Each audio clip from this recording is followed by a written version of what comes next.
नेपालको इतिहासमा स्वर्ण अक्षरले लेखिनेछ। आजको दिन जसले नेपाललाई चिन्न चाहनेछ, बुझ्न चाहनेछ, उसले पनि आजको दिनलाई याद गर्नेछ। त्यस अर्थमा आज हामीहरू एउटा ऐतिहासिक दिनमा उपस्थित छौँ र ऐतिहासिक अभिभारा सम्पादन गर्नका लागि अग्रसर छौँ भन्ने मेरो ठम्मै छ सभामुख महोदय। इतिहासले सायद हाम्रो यो पुस्ताका काँधमा एउटा अभिभारा छाडेको थियो। सुगौली सन्धिले निर्धारण गरेको सिमाना, जस अन्तर्गत महाकाली नदी, काली नदीदेखि पूर्वको भूभाग नेपालको थियो, त्यो भूभागको निश्चित खण्ड अतिक्रमित हुनु पुग्यो। धुरा, लिपुलेक र कालापानी क्षेत्र अतिक्रमित हुनु पुग्यो। त्यो अतिक्रमित क्षेत्रमा हामीले हाम्रो दाबी स्थापित गर्ने र त्यो नेपालको भूमि हो भनेर सार्वभौम संसदले संविधानमै व्यवस्था गर्ने त्यो ऐतिहासिक क्षणमा हामी छौँ। साथीहरूले छलफलका क्रममा विभिन्न कोणबाट चर्चा गर्नुभएको छ। मलाई लाग्दछ हामीले इतिहासले यो पुस्तालाई, हामीलाई यो युगीन अभिभारा सुम्पिएको थियो र हामीले त्यो अभिभारा पुरा गर्दैछौँ। नेपालको भौगोलिक अखण्डतालाई अक्षुण्ण राख्नका लागि हामी अग्रसर हुँदैछौँ भन्ने हिसाबले नै यो विषयलाई लिनुपर्दछ भन्ने म ठान्दछु।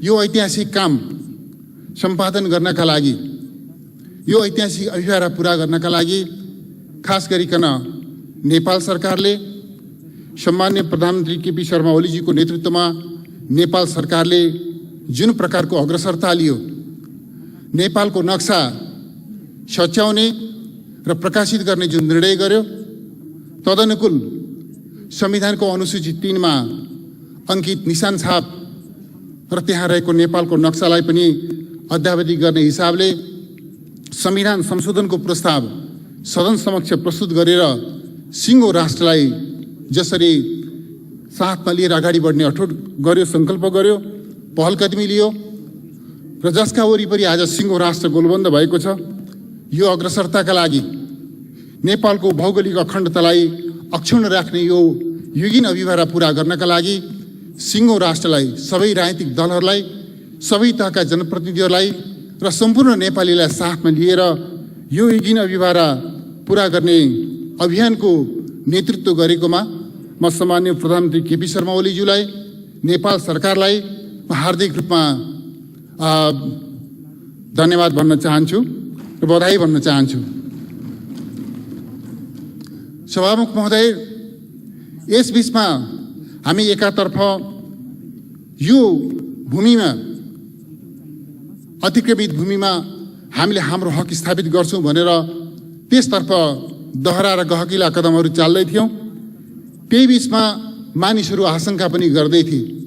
आशंकाको जवाब व्यवहारबाट दिनु वाञ्छनीय हुन्थ्यो। स्वाभाविक रूपमा हामी आशंकाका पछाडि होइन, आशंकालाई व्यवहारबाट जवाब दिने हिसाबले, हाम्रो भौगोलिक अखण्डतालाई अक्षुण्ण राख्ने हिसाबले, अतिक्रमित भूमिमा नेपालको हक स्थापित गर्ने हिसाबले, संवैधानिक कानुनी रूपमा समेत पनि हक स्थापित गर्ने हिसाबले हामीहरू अग्रसर भयौँ र आजको यो बिन्दुमा आइपुगेका छौँ भन्ने मलाई लाग्दछ सभामुख महोदय। जहाँसम्म यो निर्णय छ, कालापानी, लिम्पियाधुरा र लिपुलेक क्षेत्रको भूमि, अतिक्रमित भूमिमा नेपालको हक स्थापित गर्ने जुन कदम हामीले चाल्दैछौँ, एकछिनपछि हामीहरू मतदानको प्रक्रियाद्वारा संविधान संशोधन गर्दैछौँ र त्यसलाई संवैधानिक रूपमा संस्थागत गर्दैछौँ। यो निर्णय सभामुख महोदय यो कसैका विरुद्धको निर्णय होइन। कतिपय मानिसहरूले के भन्ने गर्छन् भने नेपालको यो निर्णयले छिमेकीसँगको सम्बन्ध, विशेष गरी भारतसँगको सम्बन्ध, नेपालको सम्बन्ध बिग्रिनेछ भन्ने कोडबाट पनि टिप्पणी गरेको म सुन्छु। सभामुख महोदय, हाम्रो यो निर्णय कसैका विरुद्धमा छैन, यो नेपालको पक्षमा छ। नेपालको पक्षमा उभिँदा नेपालको स्वतन्त्रताको पक्षमा उभिँदा, सार्वभौमसत्ताको पक्षमा उभिँदा, भौगोलिक अखण्डताको पक्षमा उभिँदा छिमेकी मित्र राष्ट्रको दिल दुख्छ, उनीहरू चाहिँ सँगको सम्बन्ध बिग्रिन्छ भनेर लघुतावासबाट निर्देशित हुने होइन। हामीले यो आत्मविश्वासको साथमा अगाडि बढ्नुपर्दछ कि हामीले हाम्रो भूमिमा हाम्रो अधिकार स्थापित गरेर जाँदा नै वास्तवमा दुईटा छिमेकी राष्ट्रसँगको हाम्रो सम्बन्ध ठिक ढङ्गले अगाडि जान सक्छ भन्ने त्यो आत्मविश्वास बोकेर अगाडि बढ्नुपर्छ भन्ने मलाई लाग्छ। त्यसर्थ यो छिमेकीसँगको सम्बन्ध बिगार्नका लागि होइन, हामीले हाम्रो भूमिमाथिको हाम्रो हकलाई साबित गरेर छिमेकीसँगको असल सम्बन्धलाई नयाँ उचाइबाट अगाडि बढाउनका लागि हामी यो कदम चाल्दैछौँ। त्यसर्थ यो कदमबाट लघुतावास लिने होइन, एउटा गर्वबोधका साथमा हामी यो नयाँ उचाइमा, नयाँ तथ्यमा, नयाँ सच्चाइमा उभिएर छिमेकीसँगको सम्बन्धलाई अगाडि बढाउन सक्दछौँ भन्ने त्यो आत्मविश्वासको साथमा अगाडि बढ्नुपर्छ भन्ने मलाई लाग्दछ। सभामुख महोदय, नेपाल कहिल्यै पनि पराधीन रहेन। नेपाल सधैँ स्वतन्त्र स्वाधीन राष्ट्रको रूपमा रहिरहेको हो।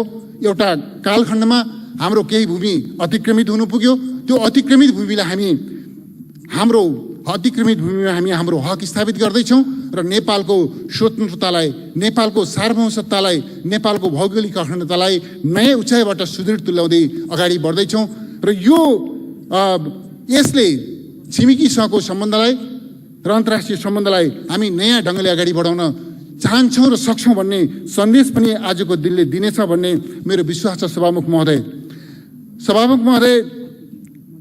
केही सामान्य प्रसङ्गहरू पनि यहाँनिर उठेका छन्। सभामुख महोदय, महाकाली नदीको सिमानाका प्रसङ्गमा उठेको छ, महाकाली सन्धिको पनि चर्चा भएको छ।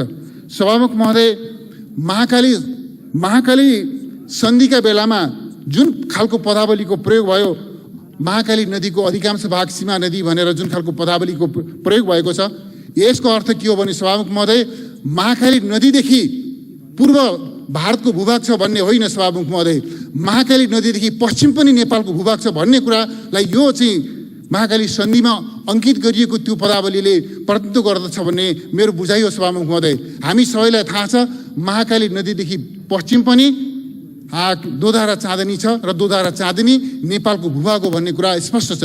त्यसर्थमा हामीले कुनै पनि प्रकारको दुविधा राख्नु हुँदैन।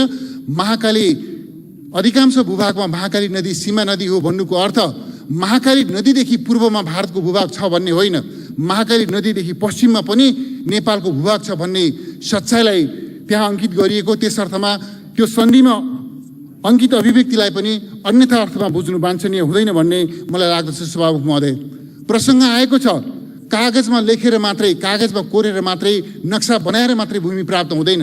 सभामुख महोदय, नक्सा नबनाइकन पनि हुँदैन। म मान्दछु नक्सा बनाएर मात्रै भूमि प्राप्त हुँदैन, तर नक्सा नबनाइकन पनि हुँदैन। हामीले गुमेको अतिक्रमित भूमि प्राप्त गर्नका लागि एउटा सही समयोचित र सङ्गठित प्रयास गरेका छौँ। सिङ्गो राष्ट्रलाई एकताबद्ध गरेर प्रभावकारी कदम चालेका छौँ। मलाई लाग्छ आज हामी सिङ्गो राष्ट्र जसरी नक्सा गुमेको भूमि समेत अङ्कित गरेर नेपालको नक्सा प्रकाशित गर्ने क्रममा एकताबद्ध भएको छ, तदनुकूल संविधान संशोधन गर्ने र संविधानको अनुसूची परिमार्जन गर्ने प्रश्नमा सिङ्गो राष्ट्र एकताबद्ध भएको छ। यो सिङ्गो राष्ट्रको एकताको बलमा सबै राजनीतिक दलहरू, सबै मान्य सदस्यहरू र आम नागरिकहरूको एकताको बलमा हामीले गुमेको अतिक्रमित भूमि हामीले प्राप्त गर्नेछौँ। नक्सा मात्रै होइन, हामी सही ढङ्गले कदम चाल्दा, सुविचारी ढङ्गले कदम चाल्दा हामीले चाहिँ नक्सा मात्रै प्रकाशित गरेर रहने छैनौँ, अतिक्रमित भूमिलाई पनि हामी प्राप्त गरी छाड्नेछौँ भन्ने त्यो आत्मविश्वास बोकेर आज हामीहरू यहाँबाट यो बैठक कक्षबाट निस्कनु पर्दछ भन्ने मलाई लाग्दछ। सभामुख महोदय, त्यसकारण यो नक्सा परिमार्जनको प्रश्न होइन, अतिक्रमित भूमि प्राप्त गरी छाड्ने सङ्कल्पको प्रश्न हो। हामी नक्सा परिवर्तनबाट, नक्सा परिमार्जनबाट अगाडि बढ्दै अतिक्रमित भूमि प्राप्त गर्न समर्थ हुनेछौँ। आम जनताको साथ समर्थनको बलमा हामीले यो काम गरी छाड्नेछौँ भनेर त्यो अठोट, त्यो सङ्कल्प यो सदनले गर्नुपर्दछ। सभामुख महोदय, जहाँसम्म शक्तिको सन्दर्भ छ, सभामुख महोदय, आजको दुनियाँमा शक्ति र सत्यका बिचमा जब सङ्घर्ष हुन्छ, जहिले शक्तिले सत्यलाई पछ्याउनु अपरिहार्य हुन्छ। हामी कसैसँग पनि शक्तिको बलमा लड्ने हामी यो मानसिकतामा छैनौँ। हामी सच्चाइ, इतिहासका तथ्यहरूलाई टेबलमा राखेर ऐतिहासिक तथ्यहरूलाई टेबलमा राखेर वार्ता गर्ने, वार्ताका माध्यमबाट समस्याको समाधान गर्ने त्यो पक्षमा छौँ।